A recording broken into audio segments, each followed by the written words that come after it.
Right, so today guys, we're going to be doing the brakes and struts on my Mini Countryman. So most of you don't actually know that this car exists within the fleet, but this is my daily driver. And being a Mini, it's had its fair share of problems, which is why it hasn't really been on the channel. I know you all expect me to drive around in a Merc every single day, but I did do that, and I loved my S-Class, and actually my S-Class gave me a lot less trouble than this thing did. This thing gave me more trouble in the first week or two than the S-Class did in an entire year. It also used more oil in that time frame because the turbo decided to give out. Anyway, that was replaced under warranty along with the EGR and the EGR cooler. Anyway, that said, this car's actually pretty good. It's a really nice car inside. It's really fun to drive. It is a diesel, so it's not the S 1.6. It's the SD. But it's not a bad car. It is fun. And like I say, today we're going to be doing the front brakes and front struts because of an issue with the top mounts.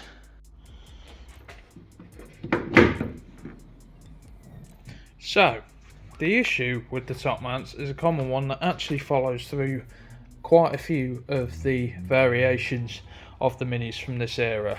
This is a 2014 Countryman. This issue stems pretty much right from the beginning of the inception of the new BMW Minis. And that is that around this, I can't pop that out with my fingers, but around here you can just about see it there if my phone focuses. It's cracking off around there, and eventually what happens is that bushing separates from the top mount, and then it forces the strut through, normally causing damage to the underside of your hood or bonnet, whichever part of the world you're from. And that can be quite inconvenient and quite costly to repair. So I've got a set of struts, or a pair of struts, down here to get fitted to this, along with some M-Tech brakes and some EBC Ultimax brake discs, brake pads rather. Take me back to a place where I felt at home. Take me back to a day when we weren't alone. Take me back to an age when the world felt small, way back before we blew it all. Take me back to a place where I felt at home. Take me back to a day when we weren't alone. Take me back to an age when the world felt small, way back before we blew it all. Too many things going on, I can't keep track of them all. From people dropping a bomb to people... Right, so if I bring you down in here, so I've already undone the anti-roll bar link. I've put a bit of ACF 50 on the clamping nut, and I've just got to undo the top mount, and hopefully this should all come apart fairly easy. I didn't show undoing that because I don't have the right size socket, so I had to do something very questionable. That's the best way to put it. So don't ask questions, it worked. So when we come up top, we've got these three nuts on these studs. Undo these, and that will release the strut from the strut tower, and then we're going to go down there and undo that clamping knot. In fact, actually, so the way I'm going to do this is I'm going to try and undo the pinch bolt first, and if you can see that just down there, I'm going to try and undo the pinch bolt first, so then the hub drops down, and then I will undo the top nuts and drop the whole strut down. Well, this is what you get for a Mini. That head's just sheared off that suspension bolt, so I've got to try and get that out now and find a replacement. I might grab a bat, I don't know, my wrath, my blood boils over like, oh God, here goes. I lost all feeling from my head to my toes. You said some shit that I can't let go, so just stay tuned for the rest of the show. So have you ever felt betrayed? Switches how you see things.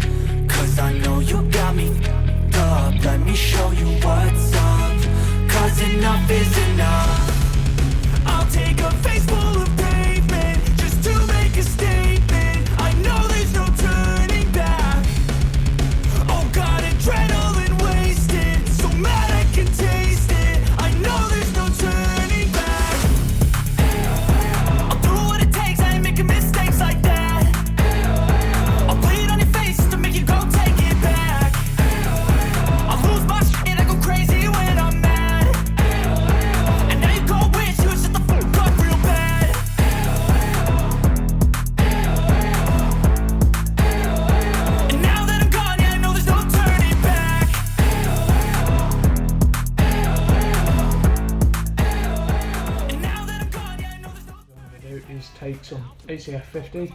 I'm just going to spray it. This is basically a penetrating iron, just like the BD and that, only it works slightly better in my opinion. And just spray it on any of the nuts and bolts that we're going to be working on, and especially around the shock base, because this will be an absolute nightmare to get unstuck.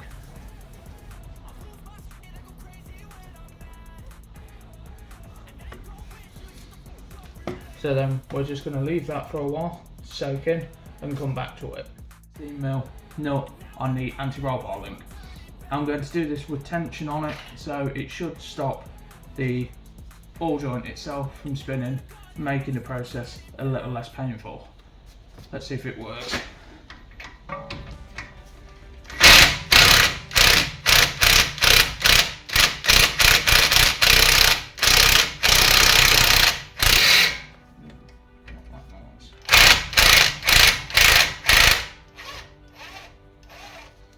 And there we go, just like that, it's off.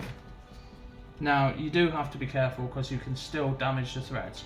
Not all anti-roll bar links will be a 16mm nut. They will be different sizes because of different brands using different size nuts on their products. Now I'm going to take this tool, or just anything that you can use as a pry tool, and just pry on the anti-roll bar link, and in this case the drive shaft, and that allows you to pop the anti-roll bar link out just like that, nice and easy. Now what will happen, more than likely, if I still have it kicking around, when we come to undo this pinch bolt, the likelihood is that the pinch bolt will shear. This is a very common occurrence on these cars and pretty much always happens. Now you will notice it is sheared on the head end. So basically what happens is you can get this nut off normally, but then this shaft is still seized in there. So you go to wind that out with, as I did, my breaker bar or extendable ratchet, and it took the head straight off. There was no way of getting this out without doing that. That said, with it seized in, I then put the nut on the end of it again, tighten the nut up with my impact wrench, and it pulled it through. So it pulled this shaft through because it was still seized. So it pulled it through enough for me to knock it out. Now there are threads on the end of it, and I believe there's meant to be threads in there. I'm replacing it with a 12.9 grade shoulder bolt, which shouldered up until this point here. It should work just as well, and it's also a higher rating. Now I've got to wait for those bolts to turn up, but I'm hoping this side might just allow me to take it out without shearing it, but we shall see. Just giving you a heads up, that will probably happen. Now also we need to get these brake lines and sensor wires out of the way. So on this side we've got a brake pad wear sensor and the ABS sensor. On the other side I only had the ABS sensor. So this should be an 18mm nut, and let's pray to God this comes out.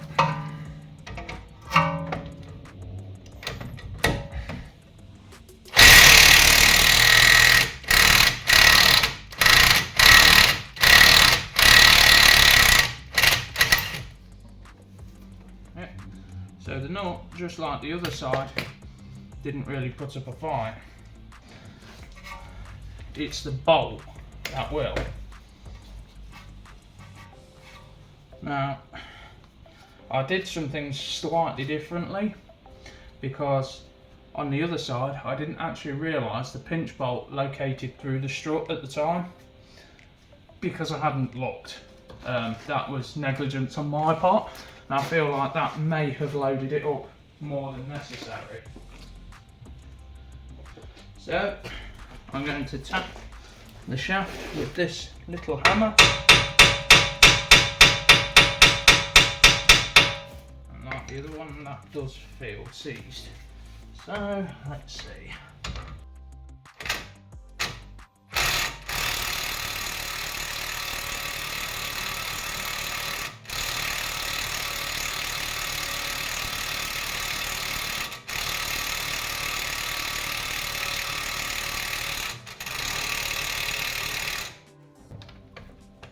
Just like that. That is absolutely solid. So we're going to end up having to snap it, which is not what I really want to do at all.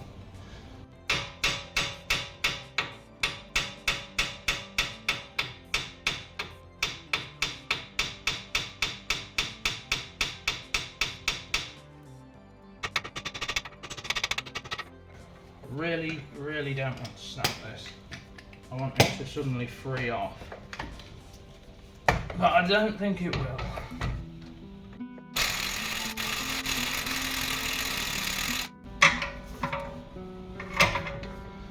Which it could do.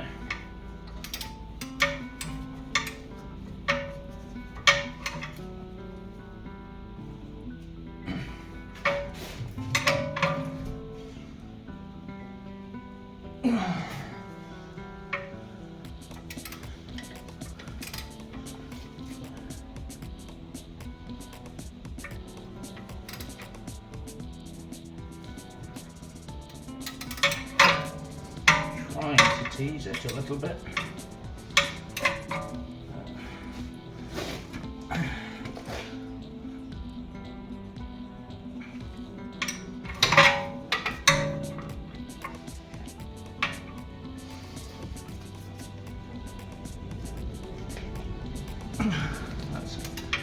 I can tell you now, this one is going to shear just like the other side.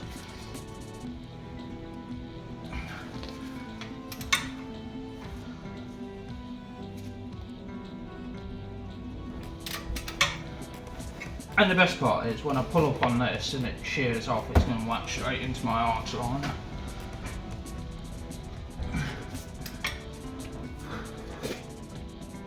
Yep. You see, it's turning, but that end of it is not turning.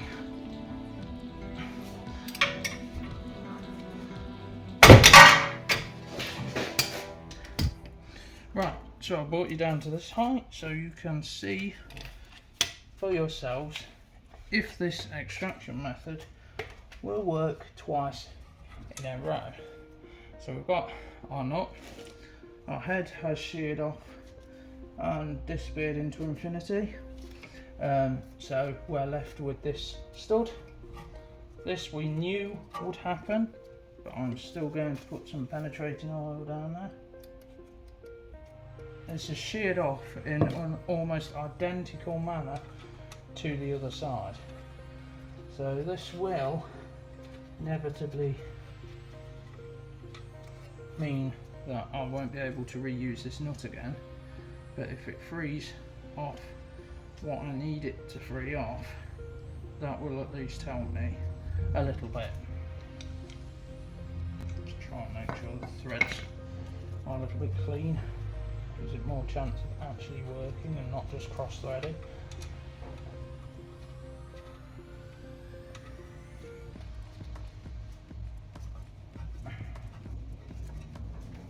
Yeah, let's give it a go. I don't want to sacrifice a nut, but I've got new nuts on the way anyway. It's just in case it goes wrong, which it might do. And there you have it. And that, I found, you don't need one of these bushings because I did it without it on the other side, but that is the easiest way I found to get these broken studs out. That was a lot of messing about. The other side actually came out a bit easier, but that really only took me about five minutes. Whereas you'd spend a whole week trying to drill that out. I wouldn't bother. Now, one of the harder parts of this is actually prying at this clevis behind here to open it up to drop the strut out. Now, one thing you should absolutely do when doing this job is actually disconnecting the headlight level sensor, which I believe is only on the other side of the car. So driver's side, right hand side of the car, there's a little sensor with an arm on it. You should always disconnect that. Now I didn't, and I was lucky enough that I didn't break it, and it still functions. Well, touch wood, it still functions. But you do sort of have to beat this knuckle down into submission to get this clevis free. And because of the nature of how the tang on the strut slides through, makes for a real good combination of Caesar salad. The point that I'm going to undo these three top strut carrier bolts, or strut top bolts, and then hopefully the strut itself should drop out of the knuckle fairly easily.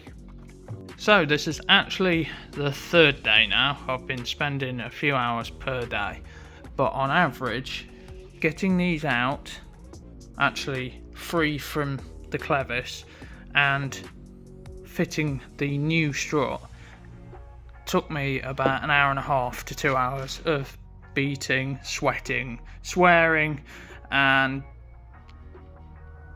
using a jack. I had to be very careful how I worded that.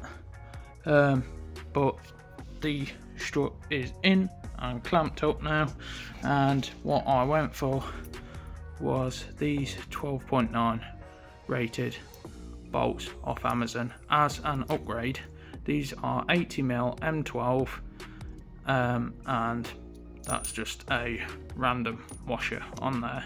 You only need one washer, but that will do the job for clamping these, because you will, as you saw, snap off the original. So in theory, if I have to do this again in the future, this bolt will be reusable. So touch wood. Anyway, everything's going back together now, and I've just got to tighten everything up and put the wheels back on, and job's a peach. Hopefully nothing else broke in the process. I'm hoping I don't get any knocking or anything. However, I do expect my alignment to be out because I've obviously changed the strut. Well guys, I'm getting really good at forgetting to film outros. So although this job, this video is a bit chaotic, it did take like 3 or 4 days in total, waiting for parts, fighting with stuff, and it was spread out over evenings. So don't expect it to take you 3 days if you're trying to do this job. It won't take 3 days. It will take a fair few hours though, especially with persuading the old struts out of the clevis clamp and fitting the new struts. And I recommend the use of a jack for that, to be honest. So have 2 jacks handy. It will make your life a lot easier for doing it. Anyway guys, thanks for watching. Like and subscribe, and I'll see you in the next one.